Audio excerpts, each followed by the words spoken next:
E aí, galera, temos o maior prazer de anunciar o podcast Fala Crente. Depois de muita correria, depois de muito aperreio, até que enfim a gente conseguiu, não é não, Tiago? E aí, a gente quer agradecer a vocês, estamos começando hoje. E para a gente começar hoje, a gente não poderia começar com um convidado mais do que especial. Está aqui conosco essa noite o nosso querido amigo e pastor. Está conosco o pastor Geriel. Boa noite, pastor. Tudo bem? Boa noite, tudo bem? Paz do Senhor para todos, não é? Para nós é um prazer muito grande estar aqui, não é, junto com vocês nesse podcast, para juntos nós travarmos aqui uma conversa, não é? Tenho certeza que bem proveitosa para nós. Sem dúvida, sem dúvida. Pastor, como a gente falou aqui nos bastidores, a gente queria... Todo mundo conhece o pastor Geriel, pastor da Igreja Assembleia de Deus Ministério Belém, mas a gente quer saber quem foi e quem é Geriel. Antes de ser pastor... Quem é a criança? Como começou o Geriel? O pequeno Geriel. O pequeno Geriel. Amém. Geriel é um menino... Foi um menino, né? Uma criança nascida na cidade de Gameleira, ali próximo entre Palmares e Ribeirão. Tive a minha infância, uma boa parte ali naquela cidade. Aos 12 anos, nós fomos para Camaragibe e ali ficamos 30 anos. Foi lá onde Deus projetou tudo na minha vida, né? Casamento, ministério, tudo foi lá, tá certo? Não foi uma vida fácil, pois sou de uma família de músicos, né? Fiz também parte de grupos, naquela época, hoje é chamado de banda, né? Naquela época eram conjuntos eletrônicos, aonde Deus abençoou poderosamente. Meu pai era o diretor de um conjunto chamado Gratidão. Joel Barros, né? Joel Barros, não é? Onde nós fizemos parte daquele grupo e eu tocava bateria na época, não é? E Deus nos abençoou poderosamente nessa direção, não é? Mas aí Geriel vem despontando, né? No cenário evangélico em termos de ministério, aonde o Senhor fez uma promessa à minha mãe, antes mesmo da gente nascer. Somos 9 irmãos. O Senhor tinha dito à minha mãe que ela daria à luz a alguns filhos e esses seriam do ministério, onde Deus iria abençoar. Deus fez a promessa e cumpriu nas nossas vidas. Eu me lembro que com a minha idade de 23 anos, o Senhor falou para mim e eu fiquei um pouco preocupado, pois eu achava que não me achava em condição, não é? Devido ao meu lado de Geriel, não é? Porque a partir da chamada, a partir do que o Senhor falou conosco, Deus foi cumprindo, foi desenvolvendo, desenrolando e graças a Deus chegamos aqui em São Joaquim do Monte, aonde Deus estendeu as suas mãos. E a gente quer saber todas essas histórias, mas o senhor tocou num ponto interessante. O senhor vem de uma família grande, família de músicos também. E, pastor, como foi a convivência com os seus irmãos assim? Todos eles estão no evangelho? Todos. Nós somos 4 pastores, não é?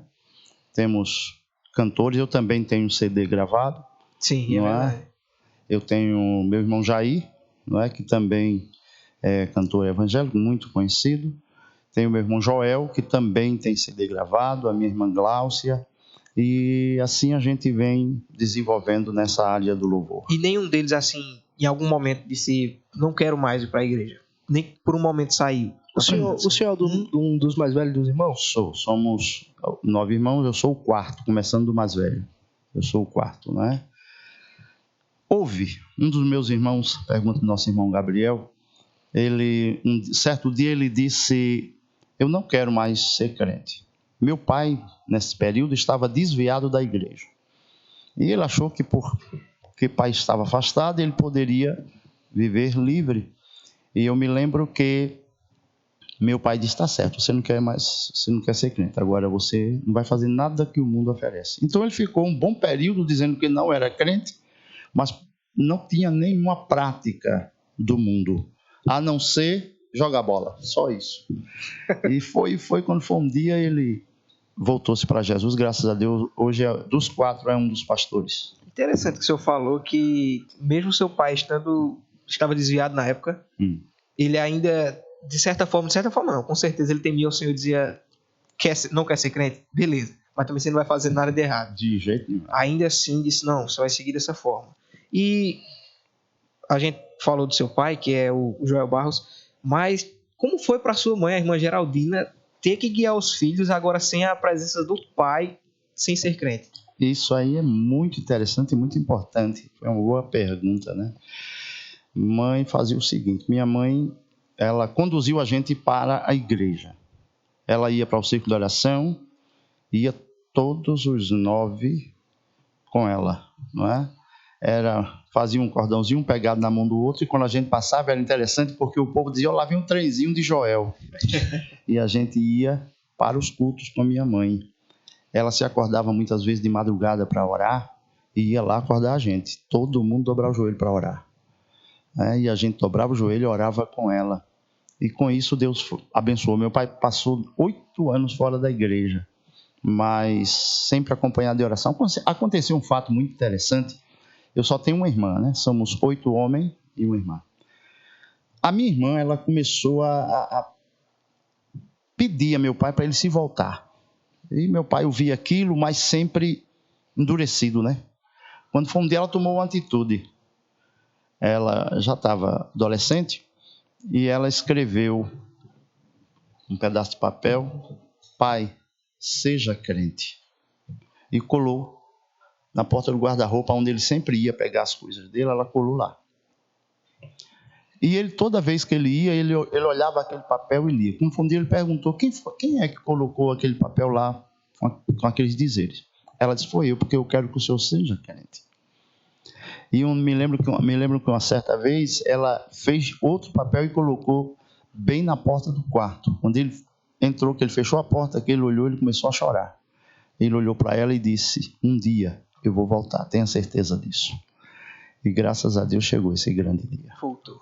Vou dar a oportunidade também de Tiago falar. Pastor, uma das perguntas que a gente quer fazer é, nessa fase da adolescência, qual foi a maior dificuldade que o senhor passou? A gente sabe que hoje os jovens que estão na igreja passam por sempre essa fase de pensar em desviar, pensar em ir para o mundo. O senhor teve esse obstáculo ou não?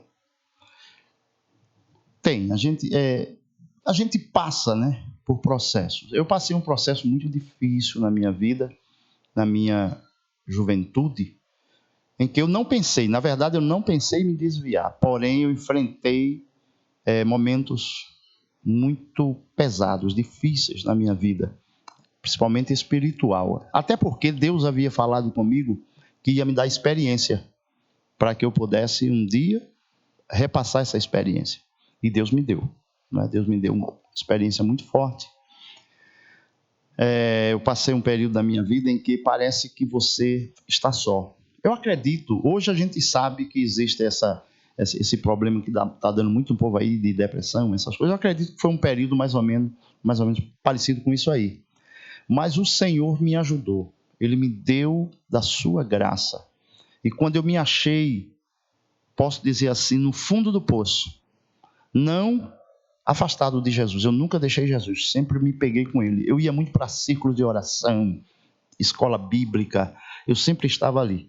Mas mesmo fazendo tudo isso, a gente sente dentro de nós, não é, algo que parece que está nos arrastando para o lado contrário. Isso. Mas eu posso dizer hoje, com muita alegria, com muita força, até aqui tem me ajudado o Senhor. Amém. Interessante que o pastor falou.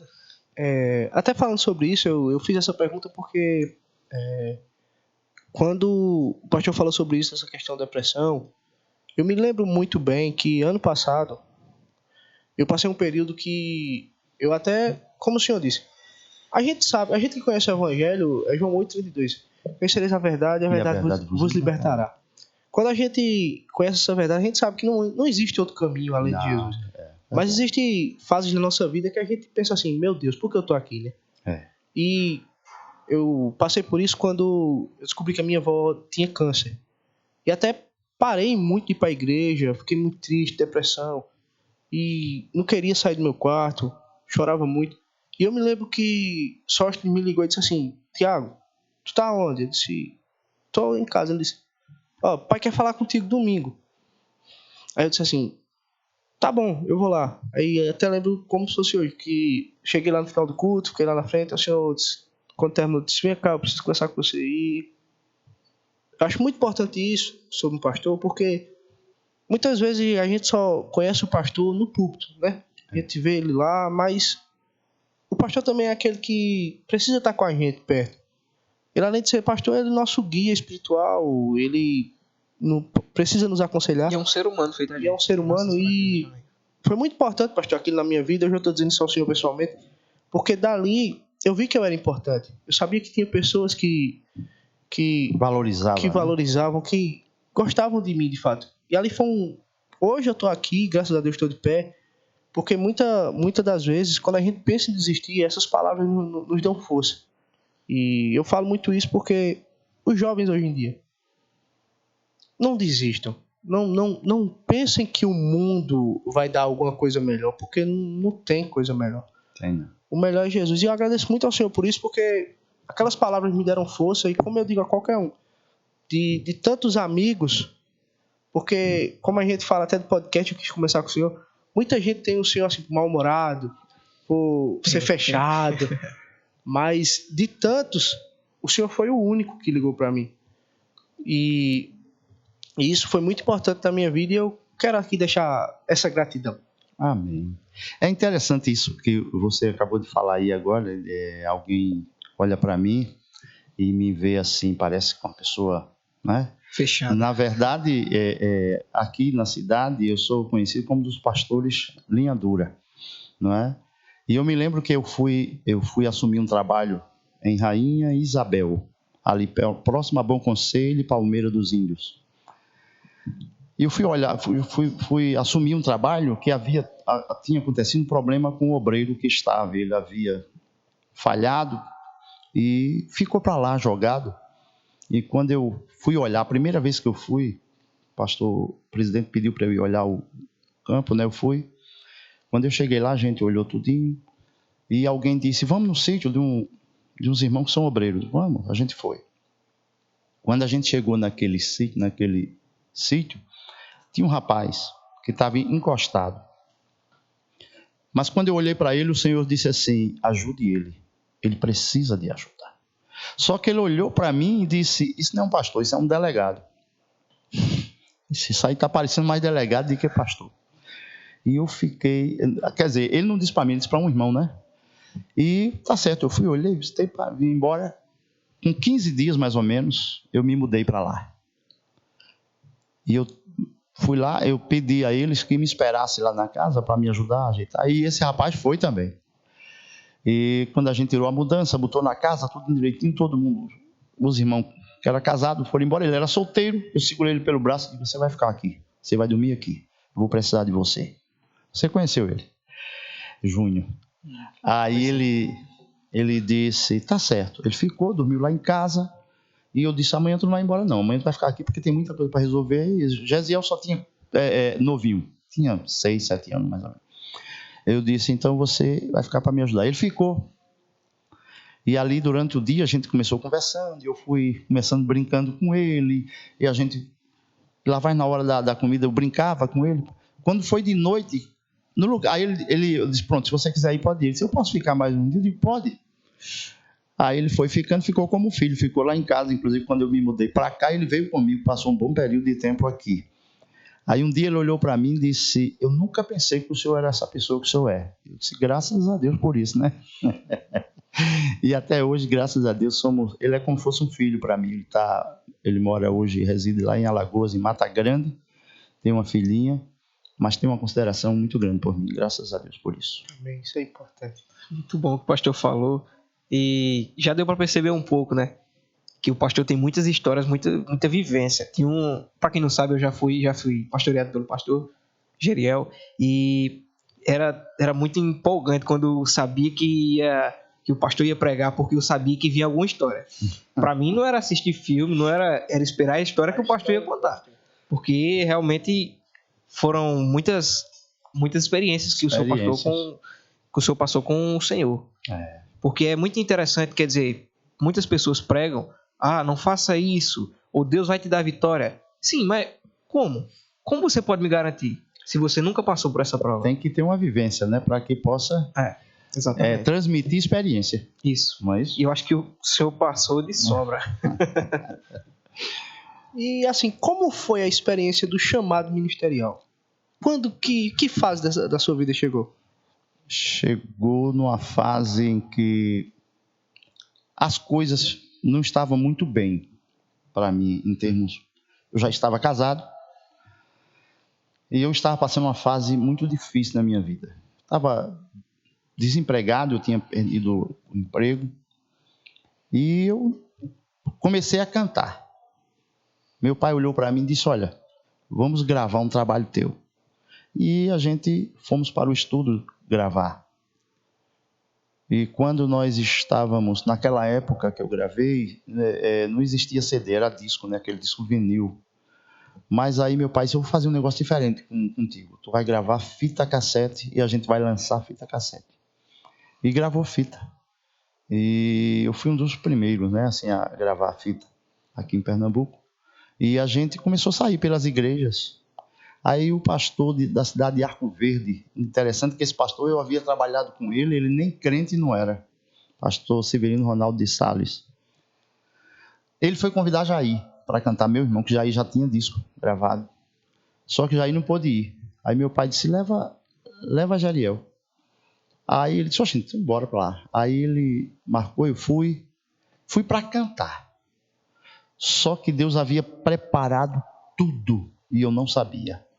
Quando eu cheguei lá, era culto da Bíblia, foi em dezembro, culto do dia da Bíblia. Ele tinha botado um caminhão na rua e o palanque era o caminhão. Tinha alguns cantores, tinha presbíteros, tinha todo mundo. E ele não me deu a oportunidade. O culto desenrolando e eu não recebi a oportunidade. Eu fui o convidado, mas eu não recebi a oportunidade. E eu fui normal, né? A gente que é convidado, não, gente. Ele nem me apresentou. Aí o que é que acontece? Quando eu vi que o culto ia terminar, se vou descer desse caminhão e vou para o dormitório, vou tomar um banho, trocar de roupa para de noite nós estarmos no culto. Não deu para ele dar a oportunidade agora, fiquei meio, mas eu digo, mas está tudo certo, né? Desci, andei alguns metros. Quando eu ia descendo, ele disse assim: eu vou anunciar agora o obreiro que vai para Algodões. Aí eu digo: pronto, agora é que ele não vai me dar a oportunidade mesmo. Já estava descendo, né? Eu disse: porque agora o obreiro vai pegar, vai dar uma palavra, vai se expressar. Continuei. Quando eu cheguei numa certa distância, ele disse: o obreiro que vai para Algodões é Jeriel. Aí eu olhei para trás. Assim, na tora, poxa, foi. Aí eu disse: meu Deus do céu, não tem outro Jeriel aqui? Voltei para o caminhão, né? Quando eu voltei, ele disse: não, agora quem vai cantar é o obreiro que vai para Algodões, Jeriel. Eu voltei, passei por ele e disse: cantar eu vou. Agora, para Algodões, não. Aí ele disse assim no meu ouvido, antes de eu cantar, quando eu pegar o microfone, ele disse: vá dizer isso para o Senhor, não é para mim não. Diga isso para Jesus. Tá bom. Terminei de cantar e desci do caminhão na carreira, fui para o dormitório, fechei a porta, caí de joelho e disse: Jesus, eu não quero, eu não sei, eu não posso. Aí o Senhor disse assim no meu coração: abra a palavra. Eu abri a Bíblia. Quando eu abri a Bíblia, estava lá o versículo: não me escolheste vós a mim, mas eu escolhi a vós. Está lá no Evangelho de João, né? E quando eu li esse versículo, eu parei. Aí o Senhor disse assim: agora abra a porta. Quando eu abri a porta, quem era que estava em pé na porta? O pastor. Ele olhou para mim e disse: não precisa nem você me dizer, Deus já falou com você. E eu disse: verdade. Se amanhã a gente está indo para o pastor presidente para acertar o dia de você vir morar em Algodões. E isso minha esposa tinha ficado em Camaragibe e ela não sabia de nada. Eu fiz testes, vamos dizer assim, não é? Para o Senhor. Eu disse: Senhor, se eu chegar no Templo Central, o pastor da igreja que eu faço parte, que na época ele era presbítero, Bernardo, não, ele era evangelista. Se ele estiver lá no gabinete do pastor Zé Leôncio, está confirmado. E o segundo teste é o seguinte: Quando eu chegar em casa, que eu disse à minha esposa, e ela aceitar, porque eu morava pegado com a casa da minha sogra. E minha esposa sempre foi muito apegada com a mãe. Aí eu disse, e ela disser que vai, pronto, somente essas duas coisas. Por que eu fiz isso? Quando eu fui chamado, eu me lembrei daquela passagem bíblica que fala sobre Gideão, não é? E eu disse, então eu posso fazer. Deus me dá condição para fazer isso. E nós fomos embora. Quando a gente chega no templo central, que o pastor entra, o pastor Severino Ronaldo de Sales, eu fiquei no pátio. E eu saí perguntando a um e a outro se o pastor Bernardo, o evangelista Bernardo, tinha entrado ali. Disse, não, veio hoje aqui não. Ele esteve aqui ontem. E o pastor Ronaldo foi lá no gabinete do pastor Zé Leôncio. Quando ele volta, aí ele diz assim, bora, o pastor está te esperando. Eu disse, eu não vou não. Porque eu digo, o primeiro teste já falhou, né? Eu digo, eu não vou. Aí ele me pegou pelo braço, bora rapaz, e me puxou. Quando a gente chega no gabinete, ele empurra a porta, eu vinha por trás dele, ele é mais alto que eu. Quando ele entra aqui, eu entro, quem era que estava diante do pastor Zé Leôncio? Pastor Zé Bernardo. Eu digo, meu Deus, o senhor chegou aqui que hora? Ele disse, nesse instante. O senhor passou por onde? Ele disse, por onde você passou? Aí ele disse, tu conhece ele, Bernardo? Pastor, o presidente perguntou ao pastor local. Tu conhece ele? É de lá de Camaragibe, não é o irmão de Jair?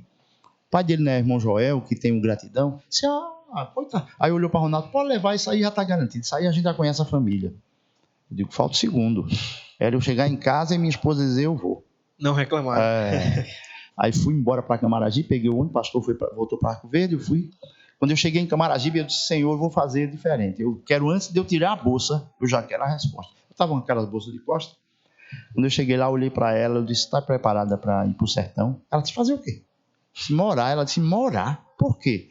Eu disse, porque eu vim agora do gabinete do pastor Zé Leôncio e a gente está indo para tomar conta de um trabalho lá em Algodões. Ela disse, então vai arrumar a caixa agora para a gente embalar tudo. E tenha paciência, rapaz. E aquilo me deu força. Então já sei que Deus está no negócio. Então foi tudo programado para que a gente pudesse chegar em Algodões, que era um distrito de Sertânia, tá certo? Ficava entre Custódia, Sertânia e Arco Verde. E Bimiri. No sertão. Ali eu fiquei 4 anos e 8 meses. Pastor, voltando agora no tempo. O senhor disse que já era casado na época que começou o seu ministério assim, de ir para o campo. Mas como foi o início do seu relacionamento? Como conheceu a irmã Itaci? Como foi o processo do casamento? O processo de casamento foi interessante. Eu namorei, Foi o seguinte, vamos para o começo. Eu fazia parte da mocidade na cidade de Camaragibe. A gente saía ao campo, sempre evangelizei, sempre fui muito para círculo de oração, sempre fui muito para os trabalhos da igreja, culto e doutrina, não perdia. E o que foi que aconteceu? Tinha um rapaz que ele era mais novo que eu, entendeu? E esse rapaz, foi ele quem viu Itaci. Ele disse, mas rapaz, ali tem uma morena, que morena bonita. Mas eu não tenho coragem de falar com ela. Eu sempre fui extrovertido. Eu disse para ele, por isso não, eu vou lá e falo com ela para você. Eu digo a ela que você quer falar. E ele disse, tu vai mesmo? Eu digo, vou. Aí eu fui. Só André, ele quer te conhecer. Ela disse, mas eu não conheço ele. Não, mas ele quer lhe conhecer porque ele está interessado em você. Aí ela disse assim para mim, diga a ele que leite está caro. Na mesma hora eu voltei e disse para ele, ela disse que leite está caro. Aí ele disse, oxe, foi mesmo, já foi, eu não quero nem ver mais. Só que aí ele me direcionou para ela, né? Quando ele me mostrou e eu fui tentar ajudá-lo, ele fez com que eu avistasse ela. Ela era mais ou menos compatível à minha idade, e eu achava, né, meu pensamento. E ali a gente fez uma amizade. E essa amizade veio o namoro. Namoro, noivado e casamento. O senhor tinha quantos anos, mais ou menos, na época? Eu tinha A gente, entre namoro, noivado e casamento, foram 5 anos. Eu me casei com 23 anos. Aí vocês fazem uma base aí para mim, por favor. Matemática aí, pessoal. 18, 17 anos. Isso, ela, mais ou menos, né? Então, aí a gente nos casamos. Graças a Deus, ela não é uma esposa, ela é uma amiga, companheira, guerreira, viu? É uma esposa que Deus me deu mesmo para a obra. Porque como o senhor, até a prova que o senhor fez mesmo, se fosse qualquer outra pessoa, ele diria, não, peraí, minha mãe, minha família tá aqui e eu vou sair sem questionar. Ela foi, né? Aconteceu algo interessante também na saída da gente, porque quando a gente saiu, aí eu disse o seguinte, eu vou levar água. Meu irmão tinha me dado um tambor grande, eu digo, vou encher ele de água e levar. E enchi esse tambor para levar de água, com medo do sertão. Quando o caminhão chegou, o motorista olhou e disse, olha, tudo a gente vai colocar, mas esse tambor aí, não tem quem coloque ele aqui em cima.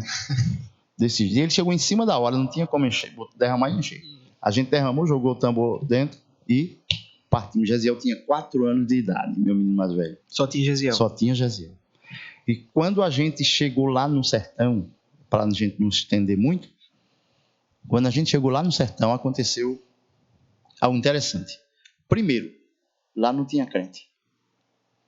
Lá só tinha uma irmã nova convertida que tinha vergonha de dizer que era crente. Ninguém para me receber.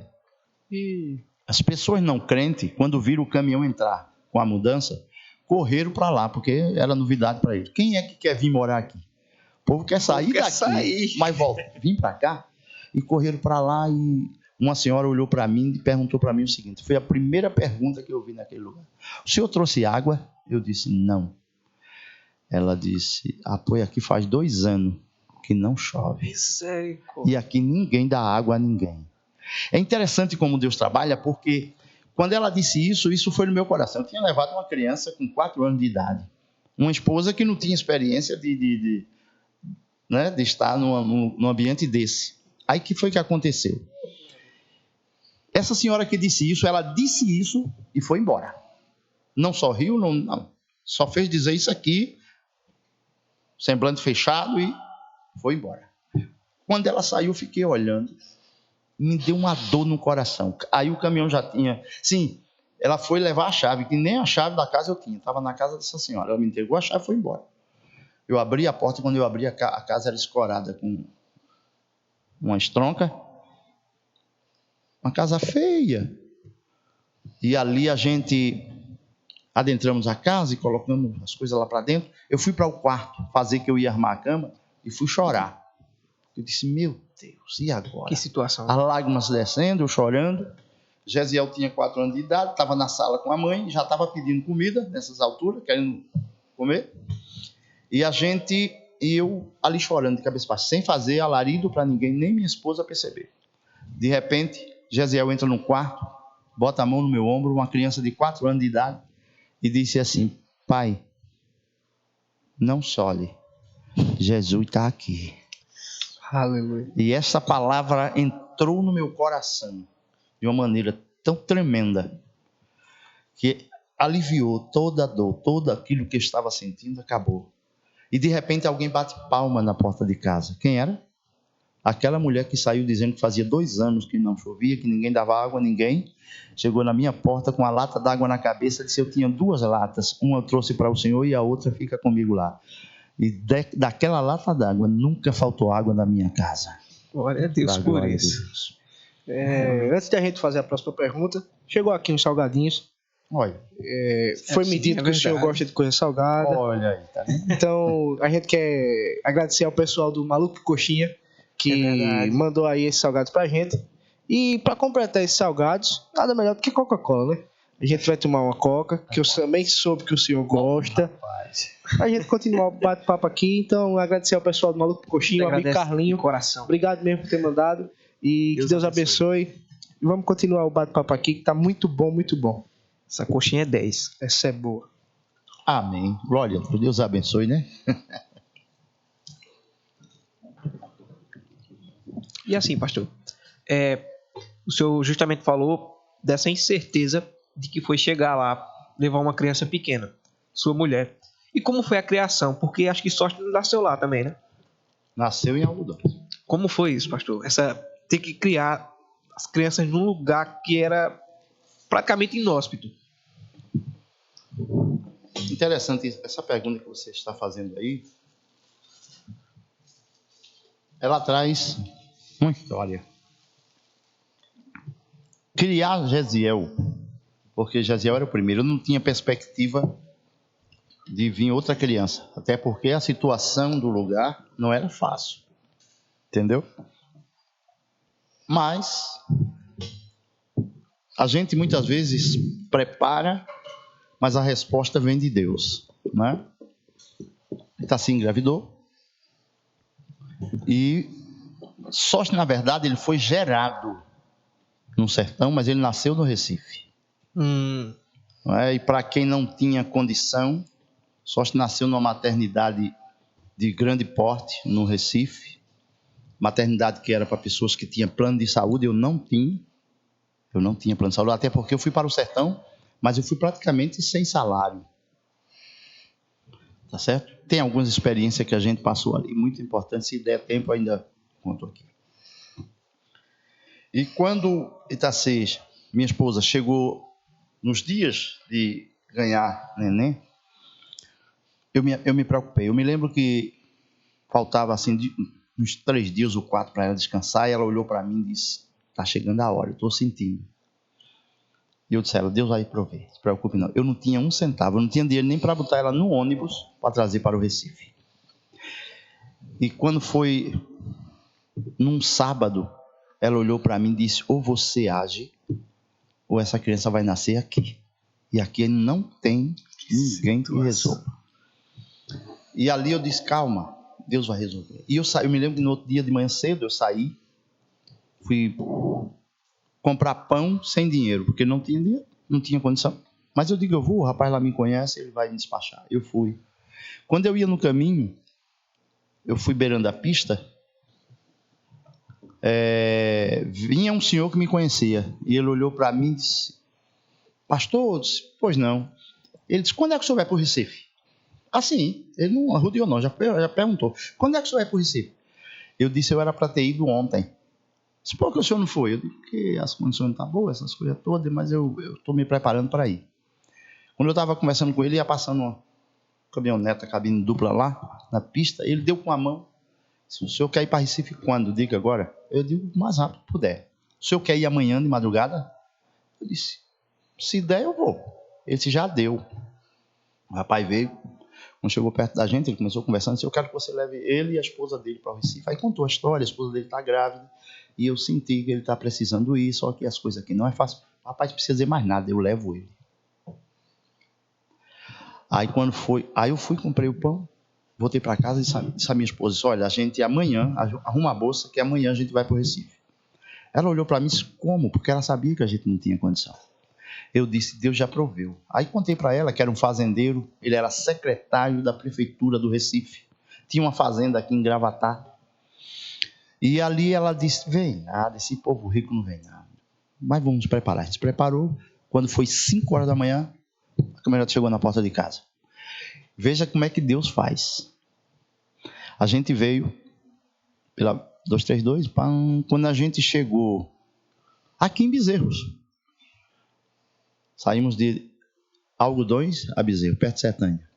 Quando a gente chegou em Bezerros, ele olhou pelo retrovisor, olhou para mim, olhou para minha esposa que estava atrás e perguntou assim: ela vai descansar onde? Eu disse: eu vou levar ela no hospital. Qualquer hospital a gente... pelo SUS. Aí ele disse: não, vou levar o senhor, tá um colega meu agora, e a sua esposa vai descansar numa maternidade particular. Eu disse a ele: eu não tenho condição, eu não tenho como arcar com essa despesa. Ele disse: não se preocupe.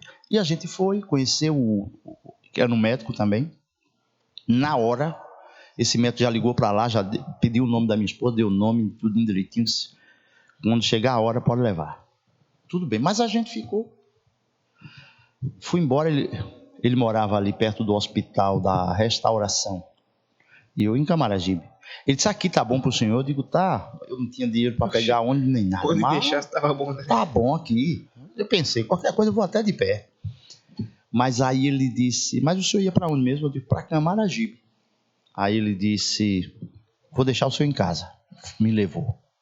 Quando chegamos na casa da minha sogra, minha esposa desceu, a gente desceu, eu agradeci a ele: muito obrigado, doutor, de nada. Ele foi embora.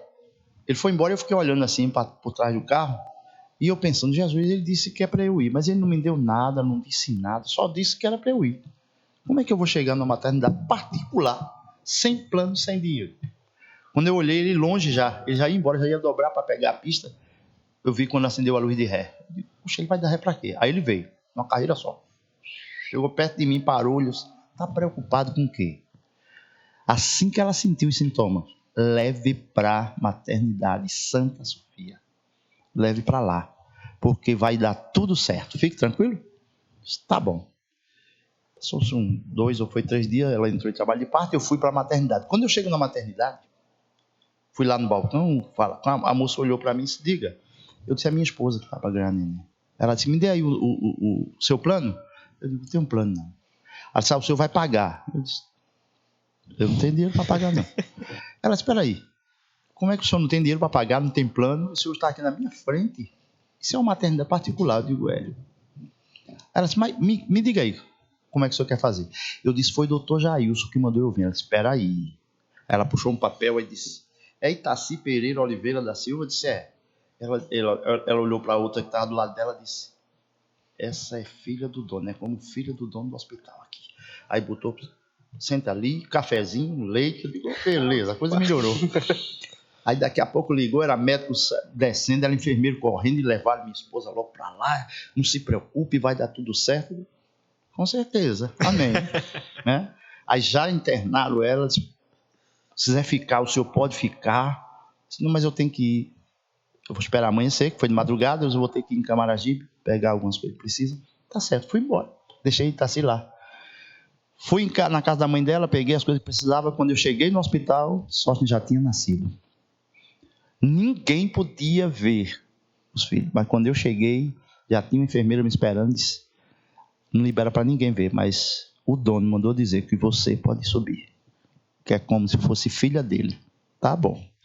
Subi. Graças a Deus foi assim que Deus fez. No sertão, sem condição, e já só nasceu. E quando ele faz, é completo. Deus cuida. Pastor, pra gente, o senhor fazer um lanchinho, mas tem algumas perguntas que a gente colocou na caixinha de perguntas aqui no Instagram. Tem algumas pessoas que fizeram algumas perguntas. E a gente vai fazer essas perguntas. Nossa. A primeira pergunta que colocaram no Instagram foi: Pastor Jeriel, o que o senhor acha das mulheres cristãs usarem calças?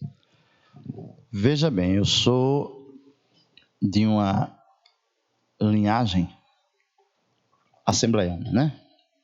A Assembleia de Deus hoje já abriu espaço, né, dependendo da convenção e do ministério, para as mulheres vestirem calça comprida. Veja bem, na igreja que eu sou pastor, que nós pastoreamos, a gente ensina que não deve vestir. E pode vestir em condição de trabalho. Entendeu? Interessante, eu não sabia dessa.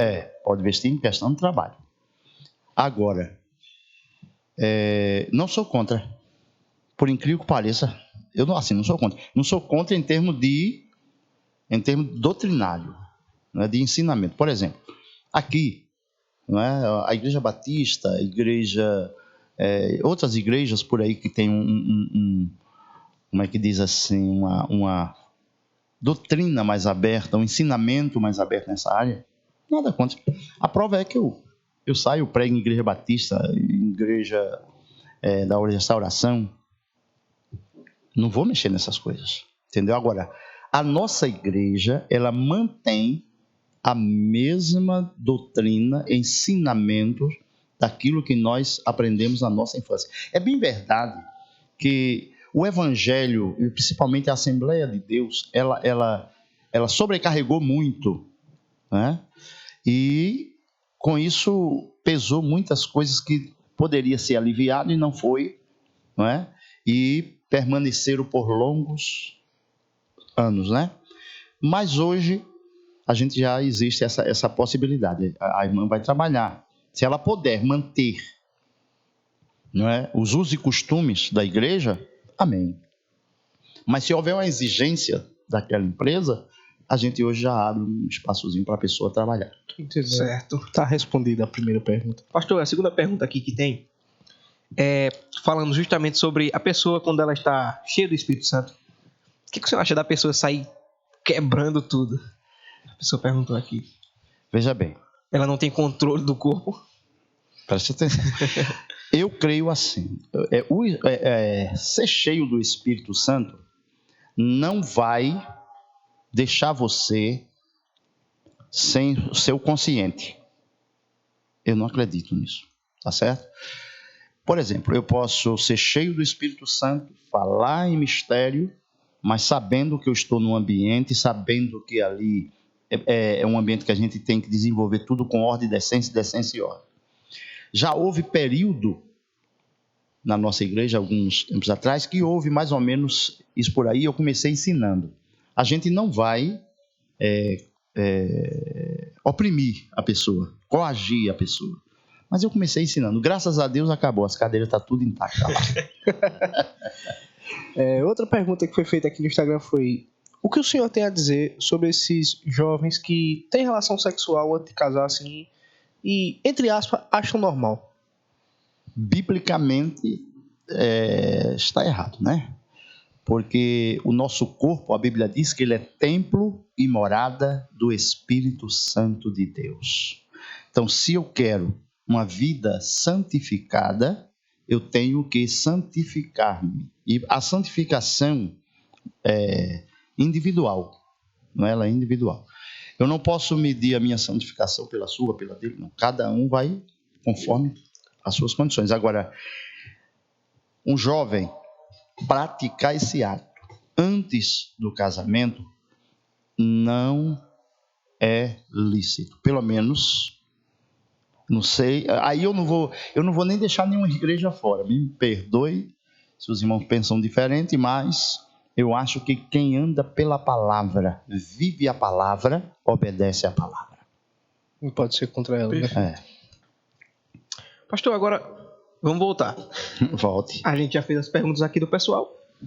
Mas agora, pastor, a gente está falando aqui de um problema que geralmente é de jovem. Essa questão do jovem ter relações sexuais antes do casamento e tal. E falando sobre jovem, como foi criar seus filhos na presença do Senhor? Porque é difícil. Como o senhor falou, o senhor vivia no sertão, e aí os meninos cresceram, o senhor veio para São Joaquim. E quando vem para São Joaquim, acho que o mundo novo se abre. Que é justamente quando eles estão ali na adolescência. Porque eu acho que é o seguinte, eu quero até aproveitar o gancho, que o senhor puder responder a sua pergunta, porque eu acho que se você responder, aconselhar um jovem que é só um membro da igreja, deve ser tranquilo. Não, olha, não faça isso, não faça aquilo. Mas eu acho que tem um peso extra quando o jovem é seu filho. Isso é uma verdade. Mas a Bíblia, ela tem resposta para tudo, né? A Bíblia diz: ensina o menino caminho que ele deve andar. E quando ele crescer, ele não se desviará dele. Então, quando a Bíblia ela fala afirmativamente, porque isso é uma afirmação bíblica, quando ela fala isso, nós temos o direito e o dever, principalmente nós que somos pastores. Nós temos que ensinar os nossos filhos. Veja bem, isso não quer dizer que meu filho ele vai estar perfeito. Não. Mas ainda que ele falhe, ainda que ele venha a errar em algum ponto, mas ele vai se lembrar: meu pai me ensinou, estou passando por isso porque eu falhei, eu errei. Entendeu? Aí vocês podiam me perguntar, que eu até vou me adiantar, não sei nem se vai ter essa pergunta, mas vocês podiam me perguntar: seus filhos erraram alguma vez? Aí eu vou dizer sim, que eles são de carne e osso, tá certo? Eles não são imperfeitos, né? Ele tem as suas falhas, as suas fraquezas. Assim, eles não são perfeitos, tá certo? Mas eles lutam para que possa estar dentro da obediência daquilo que ele aprendeu. Então, a imperfeição, ela vai acontecer, porque você, cada um de nós temos as nossas fraquezas e as nossas limitações. É por isso que a leitura da Santa Ceia diz: examine-se, pois, o homem a si mesmo. A partir do momento que ele toma uma proporção, que ele pode decidir ou discernir o bem do mal, agora é com ele e Deus. Eu vou somente manter o ensinamento. Agora, a obediência depende de cada um. Porque não adianta. Veja bem, eu posso querer que você seja algo que eu penso que você deve ser. Uma coisa é eu querer, e outra coisa é você ser. Você vai ser o que você pensa e acha que você deve ser. Isso, qualquer pai, filhos, vai passar por esse processo. O filho, ele vai seguindo o pai, enquanto o pai pode pegar na mão e arrastar. Mas a partir do momento que ele cresceu, ele agora já acha que... E você tem que entender isso. O importante é a gente entender. E eu entendo meus filhos. Graças a Deus, todos os dois hoje são presbíteros da igreja, me ajudam muito na obra e tem sido uma bênção para a minha vida. Pastor, uma pergunta que nos foi, entre aspas, dada foi: como foi a construção do templo no sertão? Isso que é uma história muito boa que o senhor tem sobre isso. Eu fui para o sertão e, como a coisa era difícil, a igreja, o Templo Central, mal podia, na época, ou não posso dizer se não queria, mas mandava o aluguel, mas mandava na continha. Eu comecei orando a Deus: Senhor, me dá um terreno para eu construir o templo. E sempre procurava, mas sem recurso, né? Quando foi um dia eu conversando com um rapaz que ele era o representante daquele vilarejo, ele disse o seguinte para mim: pastor, por que o senhor não constrói um templo? Eu disse a ele: como? Não tenho condição de comprar um terreno. Eu falei: não, eu lhe dou o terreno. Disse: como é? Ele disse: dou. E tem mais uma coisa, o senhor vai ter direito a escolher. Digo: o que? Ele disse: só que ele queria me dar um lá pelos arrebalos. E ele me levou. E ele tinha um filho que, pela misericórdia de Deus, ele se dava muito bem comigo, o filho dele. Eu fiz uma amizade com ele. E ele foi e me mostrou o terreno. E o filho dele foi chegando. Disse: quer isso aí, pai? É o terreno para ele fazer um templo aqui. O filho dele disse: aqui não. Vem cá, pastor. Aí me deu um terreno bem na esquina, bem centralizado. Se o terreno da igreja é aqui. O pai dele disse: mas esse terreno eu já dei. Aí foi pronto. Vai ser do pastor. Aí ele gostava muito desse filho, tá certo. Então pronto, pastor, o terreno é aqui. Me deu o terreno, é agora, com terreno para construir. Só tem o terreno, mas né? Nem condição de construir eu tinha, mas ganhei o terreno. Quando foi um dia eu estava em casa, triste, sentado. Por isso que eu digo, irmãos, é importante o casamento quando é com uma pessoa da vontade de Deus, porque vai lhe ajudar nos momentos difíceis. é interessante isso aí que o pastor está falando. Entendeu? Ore, peça a Deus. O meu casamento foi na base de oração. Entre namoro, noivado, até a gente se casar, a gente ia para um ciclo de oração. Às vezes eu ia para um ciclo de oração num lugar, ela ia no outro, mas num propósito. E Deus abençoou. E eu estava em casa triste, minha esposa olhou para mim e disse: o que é que tu tem? Estou preocupado porque a gente ganhou o terreno, mas não temos condição. Ela botou a mão no meu ombro e disse: fica tranquilo, Deus vai dar a condição. Eu disse: muito bem, Deus abençoe. E aquilo encheu no meu coração. Quando passou-se uma semana, duas, menos de 15 dias, eu arrumei umas ferramentas, peguei elas: tu vai para onde? Eu disse: você não disse que Deus vai dar condição? Vou cavar o alicerce.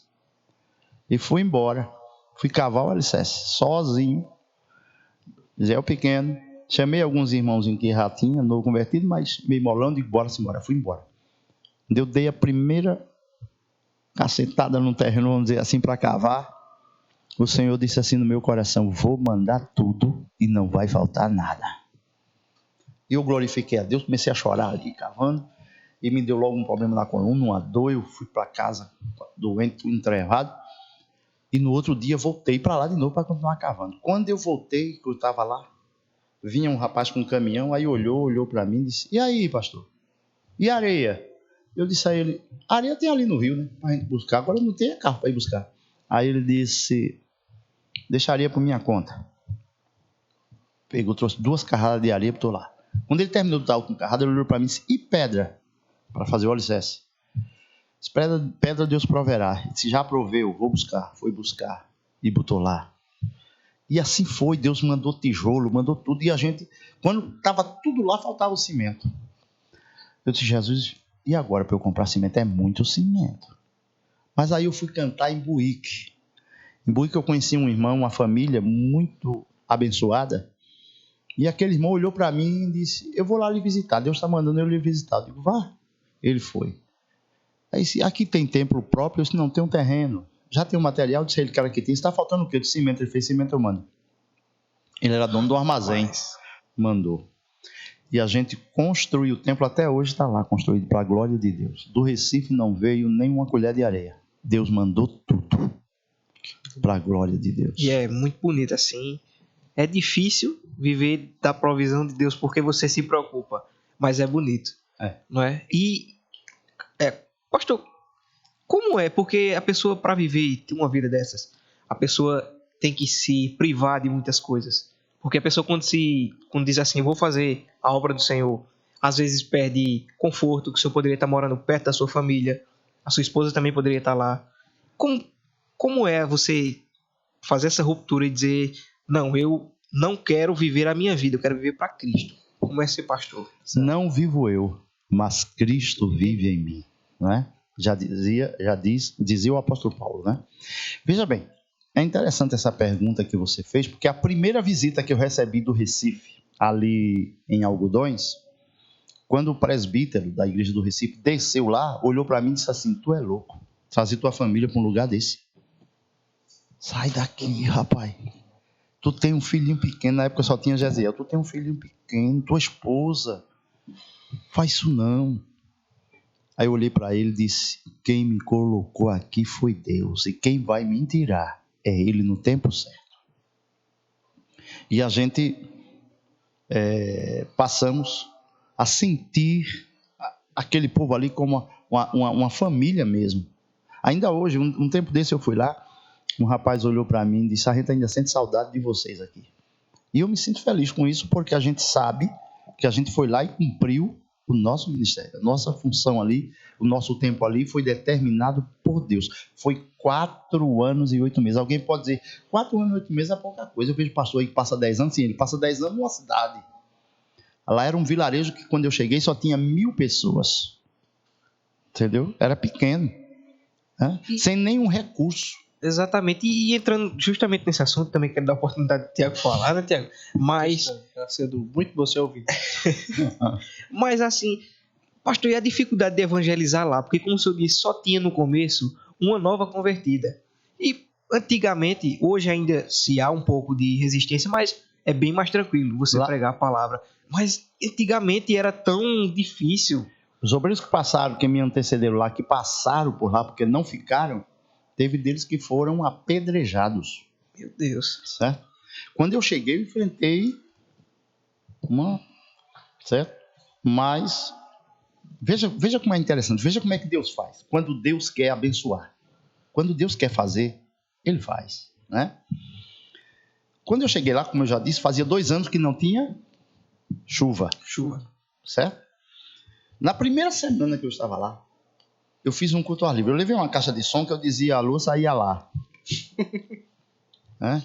E muitas vezes para pegar eu tinha que enrolar o microfone na mão para esticar o fio, aquele microfone que já vem com fiozinho, né? E fui pregar. E eu me empolgado na pregação. E esse culto foi na casa dessa irmã que dizia que era crente, mas nova convertida, só tinha ela. Nem o marido dela estava da igreja. E eu comecei pregando. Quando eu comecei pregando, tinha uma mulher lá que ela era temida, ela era louca, ela era doente da cabeça. E ela ia passando na frente. Quando eu fui fazer esse culto, eu olhei para minha esposa. A minha chamada também foi interessante. Eu não fui como obreiro. Eu não era obreiro. Eu era membro da igreja. Eu não tinha experiência de obra. Mas o Senhor me mandou para lá. Nesse primeiro culto, eu olhei para minha esposa e disse, agora? Ela disse, agora eu canto, tu lê um versículo. Depois tu canta, eu leio um versículo. Aí eu canto de novo e tu prega. Tá bom, tá feito o negócio. E assim a gente fez. Ela cantou, fiz uma leitura e não tinha órgão, era a gente, dois só. E depois eu aí ela cantou, quando ela terminou de cantar, eu li a leitura, ela cantou outro hino, quando ela terminou, eu fui cantar. Eu cantei um hino que eu tenho gravado num trabalho no CDB, meu, que diz assim, Deus não falha, o erro está em você. E eu estava cantando esse hino, Deus não falha, que é da autoria do meu irmão Jair. E quando eu estava cantando esse hino, essa doida ia passando lá na rua. E ela ouviu, parou e ficou ouvindo. Cabelo. E ela entrou. A porta estava aberta, ela entrou. Quando ela entrou, todo mundo se encostou na parede, porque o povo tinha medo dela, que ela era violenta. Mas eu continuei cantando. Eu não conhecia ela, recém-chegada. Continuei cantando. Ela chegou na minha frente e disse, pare! Já tinha cantado uma estrofe, o coro já estava cantando outra estrofe. Dei uma parada, olhei para ela, ela olhou para mim e disse, eu quero ser crente. Disse, meu Deus, tá certo, dobra o joelho aqui. E teve alguém que ficou olhando assim, pastor, tranquilo. Nervoso, sem experiência, fui botar a mão na cabeça dela, a mão tremendo lá. Assim. Dei a mão na cabeça dela, fiz a oração de Jesus, vem cá, tem misericórdia, Senhor. Expulsa tudo que não te agrada aí. E fiz aquela oração. Quando eu terminei, ela se levantou, olhou para todo mundo que estava assim encostado na parede.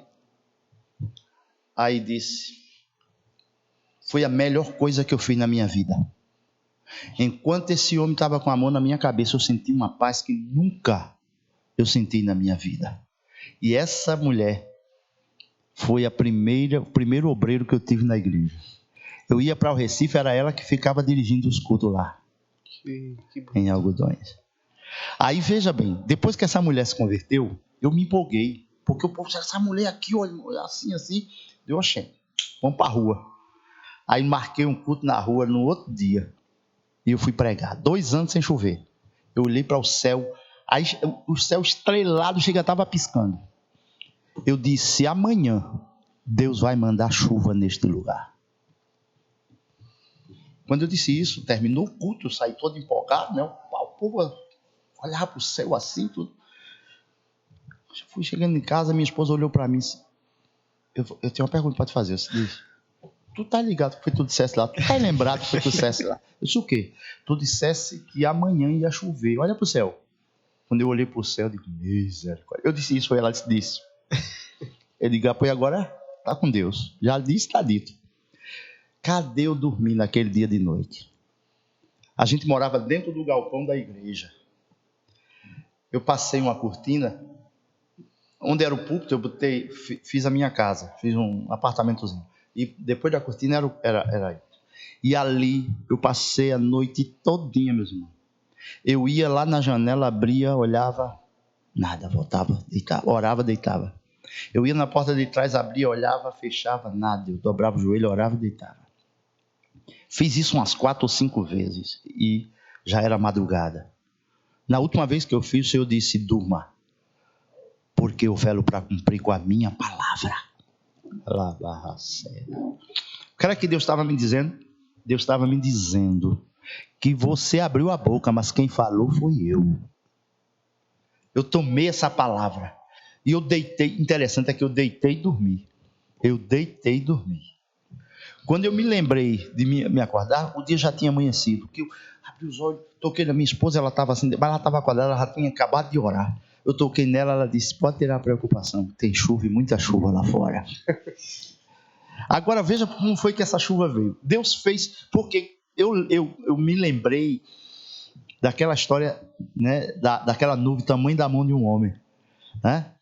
Eu digo, Deus pode fazer. Na última vez que eu fui olhar, tinha uma nuvem, mas bem fininha lá. Eu digo, aquela ali não chove nem daqui a 30 anos. Mas foi daquela nuvem Deus espalhou. Enquanto eu dormia, Deus estendeu a nuvem. E interessante, era porque o povo corria para a rua e gritava. O crente falou e o Deus do crente cumpriu. E com isso, sabe, olha, foi um negócio tão lindo. Porque durante o dia, era a gente dentro ali daquele galpão, eu pegava o violão, gostava de tocar, cantar, ficava ali cantando. De repente, quando eu abria, quero ser crente, entra cá, eu orava.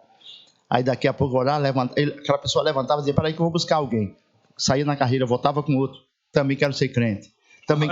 Eu sei que a gente chegou naquele lugar que não tinha crente, não tinha nada, 110 crentes para a glória de Deus. Deus abençoou maravilhosamente. Hoje eu tenho pessoas que são, um tempo desse eu fui para São Paulo, é interessante, porque eu tenho pessoas que foram de lá, que estão morando em São Paulo, é evangelista. Tem um irmão lá, um evangelista em São Paulo, que ele ensina aos pastores, ele é professor dos pastores. Sabe o que é que ele disse a mim? Todas as vezes que eu abro a aula, a primeira coisa que eu faço é falar no seu nome. Ele disse: só estou aqui porque houve um homem corajoso que foi para uma vila e pregou o evangelho para mim. É muito interessante isso, pastor, porque as dificuldades, elas vêm, são muito duras, mas é muito importante, porque dá força, né? Quando a gente lembra de tudo isso, sabe que sofreu, mas foi por uma ótima causa, né? Com certeza. E como é ser pastor? Ser pastor, veja bem, eu posso definir dessa maneira. Ser pastor, a confirmação, não é? É quando você tem vontade de desistir. A maior certeza da chamada é na hora que a gente pensa em desistir. Porque é nesse momento que a gente sente como que Deus se levantasse do trono e dissesse a mesma coisa que ele disse para mim há mais de 30 anos atrás. Não me escolheste vós a mim, foi eu quem te escolhi. O que é que ele está dizendo? Você não tem nada que desistir. Você não está aqui porque você quer. Você está aqui porque eu quero. Entendeu? Aconteceu um fato comigo uma época que eu achei interessante. Eu tive muito doente. E minha esposa, ela é muito cuidadosa, muito preocupada comigo. E tem coisa que eu muitas vezes procuro ficar só para mim. Um dia eu me deitei na certeza que eu ia morrer naquele dia. E eu fiz uma oração para Deus interessante. Eu deitei, estava sem condições nem de dobrar o joelho. E eu disse: Senhor, em tuas mãos eu entrego o meu espírito. Seja feita a tua vontade na minha vida. Eu disse aquilo e dormi. E quando foi nas altas madrugadas, já de madrugada, já umas 3, 4 horas da manhã, eu tive um sonho. E naquele sonho eu estava num jardim muito bonito. E aparecia um homem de branco. Só que eu não via a face. E eu disse, no sonho, veja, no sonho, eu disse: tá vendo? Bem que eu sabia que eu ia partir. Cheguei no céu. Mas pelo menos estou aqui, estou satisfeito. Aquele homem dizia assim para mim: não, ainda não é o tempo. De jeito nenhum. Faça a obra como bom soldado. E quando ele disse essas palavras, sumiu tudo. Aquele jardim sumiu tudo. E eu abri os olhos e eu estava na minha cama. E eu me lembro que eu me acordei chorando e sentindo a presença de Deus na minha vida. Eu disse: mas Jesus, eu pensei que eu tinha ido. E o Senhor disse assim para mim: não, ainda tem obra para você fazer aqui.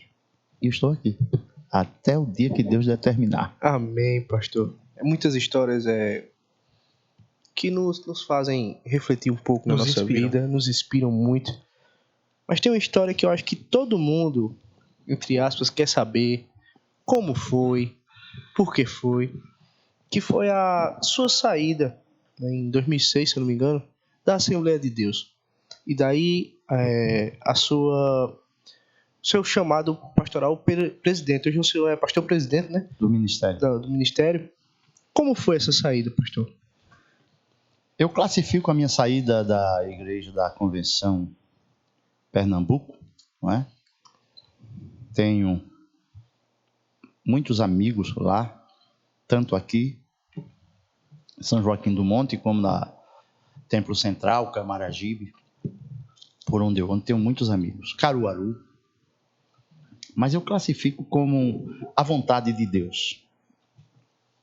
Eu não tenho nada que dizer da igreja Assembleia de Deus do Recife, não. Eu fui muito bem ensinado. Eu tive pastores que me deixaram legados, que eu não posso me esquivar deles. Eu posso até citar alguns nomes, como o pastor Pedro Lins, que hoje já dorme no Senhor, foi um meu pastor, amigo. Era muito duro. Talvez seja isso que eu aprendi e coloquei em prática, porque eu via nele santificação. Tive outro pastor chamado Amaro Gomes, muito amigo, não é? Também foi um pastor muito bom para mim. Pastor Pedro Damião, já dorme no Senhor esse também. O primeiro já dorme no Senhor e esse terceiro também já dorme no Senhor. E me ensinaram muito, eu aprendi muito. Pastor Juveniano Torres, muitos pastores que já estão no descanso eterno. Então, a minha saída da igreja do Recife é porque Deus, ele cria, não é, situações para que ele possa nos conceder, nos dar ou nos colocar naquilo que ele quer para nossas vidas.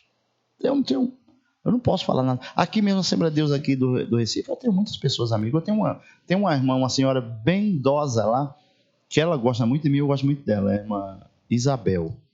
Uma pessoa que eu tenho uma grande consideração por ela. E outros que a gente conhece. Então, eu acredito assim. O meu desligamento da igreja do Recife, graças a Deus, não saí por pecado, não houve. Não, simplesmente eu digo assim. Foi a vontade de Deus, não é? E quando Deus, muitas vezes a gente não quer se disponibilizar para a vontade de Deus, Deus cria a situação, tá certo? Por exemplo, como foi que Deus levou Elias, a viúva de Sarepta? Como foi que Deus levou? Deus fez cessar a água do ribeiro, tá certo? Para que ele pudesse sair. Porque se a água continuasse correndo, Elias não ia querer ir não, gente. De jeito nenhum. Elias estava na boa, né? Vinha pão, vinha carne, tinha água. Cara, que ele queria mais. Mas aí Deus disse, não, eu preciso que você vá lá. Por quê? A saída de Elias dali para Sarepta foi para que Deus também pudesse causar um impacto espiritual na vida daquela viúva. Deus estava querendo mostrar para ela que Deus é Deus. E Deus não precisa de condição para poder fazer o milagre. Ele faz o milagre sem condição, aos nossos olhos, não é? Então, Deus me tira da igreja do Recife. E agora é interessante porque quando eu saio da igreja do Recife, eu me senti desamparado. Ora, eu tinha uma convenção, tá certo? Que estava com a mão sobre mim. Eu tinha a igreja, tinha as pessoas que... E agora eu saí. E agora comecei a passar... No meu ver, eu comecei a ficar isolado. Quando eu saí, eu chorei muito, porque eu não queria sair da Recife. Eu nasci e me criei na igreja do Recife. Mas foi necessário. E eu me lembro que no período que eu saí, eu estava em casa, passei uma noite muito angustiada. E quando foi pela manhã, eu saí, fui comprar alguma coisa para casa, ali próximo, ali o centro, o mercado. E quando eu ia passando, alguém parou o carro. Não era crente. Parou o carro, desceu o vidro, olhou para mim e disse, o senhor não está só não. Não era crente, viu? E a gente não quer que o senhor vá embora daqui. Porque ele disse isso, até hoje eu queria saber. Mas ele disse para mim. Ele disse, aguarde que eu tenho algo para o senhor. Tá bom. Eu falei, eu sei onde o senhor mora. Certo. Fui lá, entrei, comprei umas coisinhas e fui para casa. Quando eu cheguei em casa, não demorou muito, chegou essa pessoa. Saco de alimento. Feira que tinha de tudo, carne, tudo. Está aqui. Toma no bolso e toma. O senhor aqui nem vai pedir esmola, nem vai passar necessidade, a gente cuida de você. E cuidou mesmo, irmão. Cuidou. Aí eu fiquei perguntando a Deus, e agora? Eu saí, o senhor me tirou de lá, e agora? Eu vou para onde? Tentei me recorrer a algumas convenções, mas aquela dificuldade, eu fui orar. Aí o Senhor mandou eu para João Pessoa. Cheguei em João Pessoa, tinha um pastor já me esperando. Quem foi comigo sabe disso que eu estou dizendo. E aquele pastor me levou na secretaria da igreja e disse, Deus me mostrou você de madrugada. E o Senhor mandou eu ser para você uma cruz vermelha. Eu vou lhe socorrer, vou lhe ajudar. E me ajudou naquela época. Pastor Idelbrando, homem de Deus. Pelo menos na época, ele me deu uma grande força. E através dali, Deus saiu abrindo os horizontes. Hoje nós estamos na Assembleia de Deus, Ministério Belém. Graças a Deus. Pastor, as horas já se vão, mas também tem outra polêmica que a gente precisa perguntar. Diga lá. Pastor, uma pergunta que não quer calar, que muitas vezes as pessoas se fazem, é que, obviamente a gente não quer isso, Mas quem vai ficar na sua sucessão? Eu digo como disse Abraão a Isaac. Deus para si, Ele vai prover, não é? E se a gente olhar, nós temos irmãos. Eu não me acho insubstituível. Não, eu não me acho. Pode ser que na minha partida haja algumas inovações, eu acredito. Mas eu não sou insubstituível. Não. A igreja não depende de mim. A igreja depende do Senhor. Nenhum pastor ele deve entrar por esse caminho de achar que ele vai passar e a igreja vai ficar desprovida. Não. O provedor da igreja é o Senhor. Foi Jesus quem deu a vida por nós, né? Nós somos servos, entendeu? Estou aqui até o dia que Ele quiser. Se Ele quiser me tirar hoje, e aí? Amanhã já tem um no meu lugar. Tem, pode ter certeza disso. Muitas vezes a gente olha para dentro da igreja e fica pensando, meu Deus, e agora? Fulano, Beltrano, Ciclano? Lá na onisciência de Deus, se já tiver no caderno de Deus para eu ir embora amanhã, Deus já tem a pessoa. Tá certo? Então, eu não me preocupo. Vou ser bem sincero com você. Eu não me preocupo com o meu sucessor. Não. Assim, eu me preocupo de ensinar a igreja. Porque pode ser deles que estão ali, obreiro nosso, que vão assumir. Então, Deus vai fazer da sua maneira. Agora, eu estou fazendo a minha parte.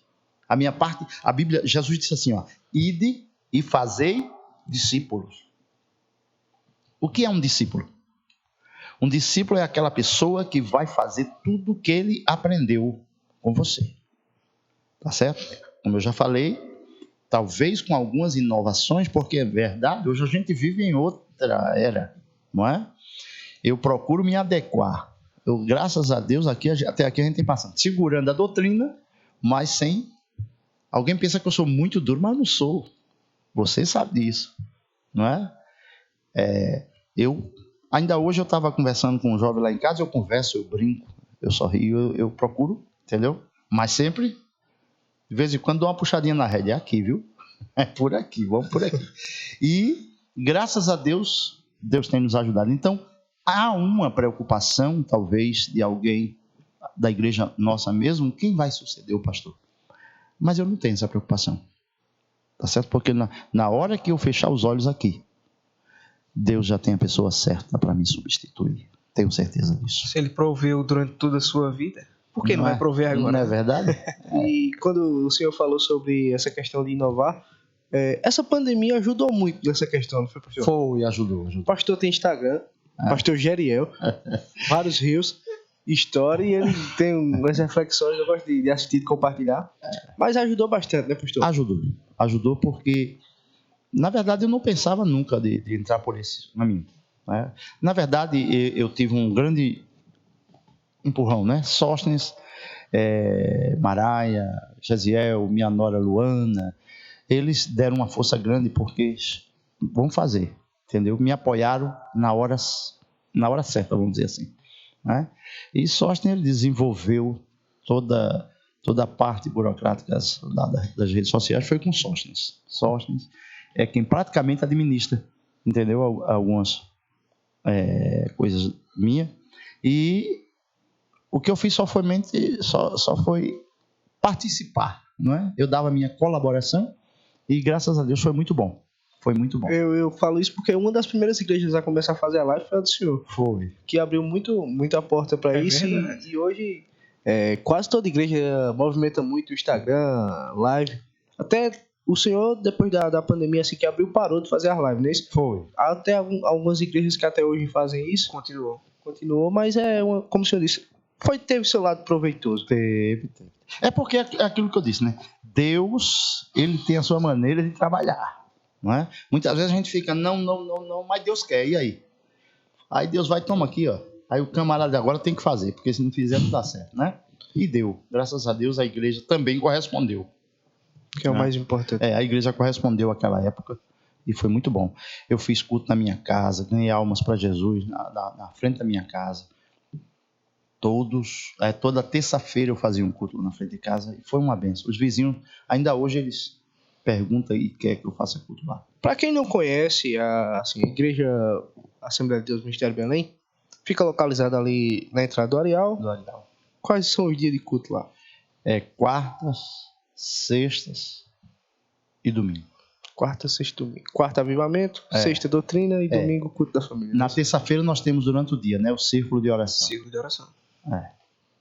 E falando sobre isso, pastor, igreja. A gente sabe que a gente fala sobre isso. Igreja sempre tem aquele efeito sanfona, né? Tá cheio, aí diminui. Como é para o senhor, como pastor, quando acontece essa questão? É muito bom quando tá cheio, mas tem situações que esvazia e como é essas situações? Eu me sinto muito à vontade para responder isso aí que você está me perguntando, porque eu fui formado no sertão. Eu não fui formado em igreja de casa cheia. Não. Eu fui formado no sertão. Veja bem, a primeira alma que eu ganhei foi uma mulher que era considerada louca lá. A segunda foi outro considerado doido também. Um rapaz que andava na rua, se tivesse uma porta aberta, ele entrava, ia bater na cozinha, abria a panela, metia a mão, tirava a carne e saía na carreira. Isso aí foi o terceiro culto que eu fiz, Jesus salvou ele. Perto da casa da mãe dele, ele chegou, eu comecei o culto. Quando eu comecei a cantar, Tassi cantou, minha esposa, eu comecei a pregar, ele levantou-se, de repente levantou a mão e disse: eu quero ser crente. Eu parei, aí alguém gritou: ele é doido, pastor. Aí eu olhei para aquela pessoa e disse: a Bíblia diz que nem os loucos errarão o caminho do céu. Eles deram risada. Aí ele aceitou Jesus, eu fiz uma oração por ele. Quando eu terminei de orar, que eu voltei, retomei o culto, ele se levantou e saiu na carreira. Ele morava assim. Aí um rapaz estava assim, botou para rir: está vendo? Não disse que ele era doido? Aí ele foi em casa, levantou o colchão, botou um pano no chão, arrastou as pedras que tinha debaixo do colchão, que ele andava com pedra na mão, pedaço de pau, amarrou num pano velho, passou pela mãe dele, que a mãe dele era cadeirante. Ela olhou e disse: meu filho, você vai para onde com isso? Ele disse: vou jogar fora. Disse: por quê? Disse: porque agora sou crente, não preciso mais disso não, agora eu tenho Jesus na vida. Amém. Aí foi lá, jogou fora e voltou para o culto, assistiu o culto. Esse aí foi o meu primeiro auxiliar de trabalho ali. O segundo, né? Foi ela primeiro, que ficou me ajudando. Em segundo lugar, esse rapaz. E graças a Deus foi uma bênção na minha vida. Amém. Pastor, a gente já vai encerrar. As horas já se passam. Mas, assim, a gente quer agradecer muito ao Senhor pela disponibilidade. Eu que agradeço. Estamos começando com uma pessoa que tem muitas histórias, um pastor que tem muitas experiências, e eu sei que quem assistiu tirou muito proveito para a vida espiritual, para saber que realmente Deus cuida. Cuidem muito. Eu posso dizer com muita propriedade: Deus cuida mesmo. E antes da gente encerrar, a gente quer que o Senhor deixe uma mensagem para todos aqueles que estão assistindo. Que o Senhor fique à vontade, o que Deus tocar no seu coração. Amém. A mensagem que eu deixo para aqueles que estão a nos ouvir, né, assistindo, é que você seja forte, levante a sua cabeça, saiba que Jesus, ele não desampara os seus.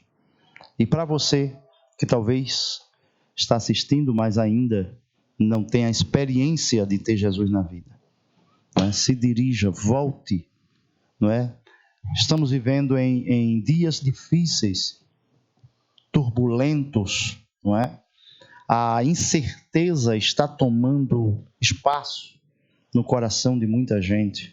Estamos vendo aí jovens, não é, que por motivo de depressão, dos apertos, das dificuldades, tem levado a tantos jovens a colocar fim nas suas vidas. Mas eu quero dizer, Jesus é a única esperança. E a Bíblia diz que os que confiam no Senhor são como os montes de Sião, que não se abalam, mas permanecem para sempre. Então levante a sua cabeça. Jesus te ama, e ama muito. É a mensagem que eu deixo para o teu coração nesta noite.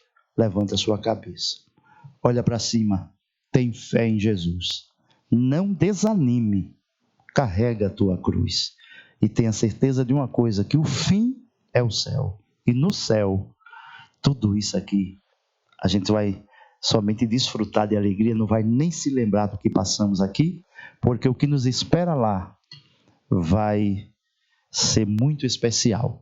Então, vamos juntos, que Deus abençoe, né? Procure uma igreja, você que não é crente, né? Independente de qual seja a denominação, porque a gente não estamos pregando o rótulo que fica na frente do templo, mas pregando um Jesus que salva, cura, batiza, prepara o homem e leva para o céu. Que Deus lhe abençoe e que Ele dê muitas oportunidades. Amém. Sabe as palavras, pastor? E tenho certeza que você que está aí em casa pôde sentir a presença do Senhor e ver algumas das experiências do pastor. Mais uma vez agradecê-lo. Amém. Por estar aqui. Tenho certeza que ele vai voltar, porque é muita história. Tem muita história ainda para contar. O tempo é pouco, não deu.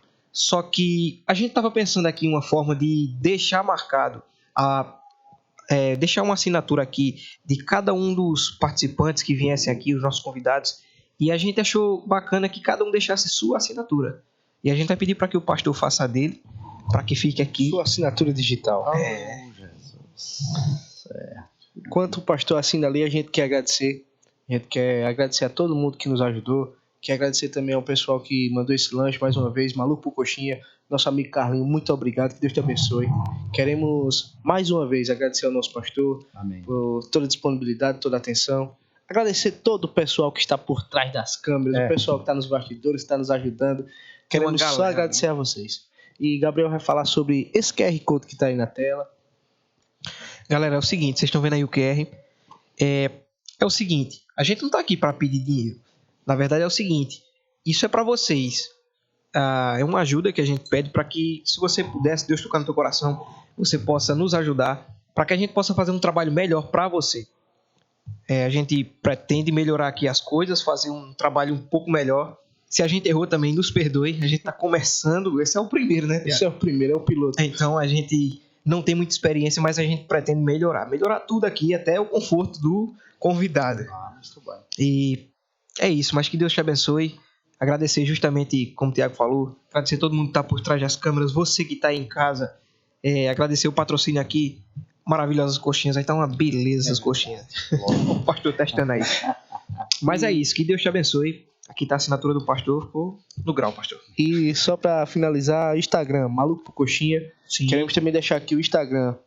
A gente vai estar deixando aí na tela. Maluco por Coxinha, Pastor Jeriel, a Assembleia de Deus Ministério Belém. Vai estar também esse QR Code, dá aquela ajuda. Que Deus vai te abençoar muito, muito, muito. A gente não estipula nenhum valor. Deus tocar no teu coração. Para que a gente, como o Gabriel disse, venha estar mantendo e trazendo o melhor. E também queremos agradecer ao nosso Deus, que é primordial por tudo que Ele tem feito. Verdade. E que oreis por nós. Esse é um projeto que começa, mas que eu sei que vai ser muito duradouro para a honra e a glória de Amém. Deus.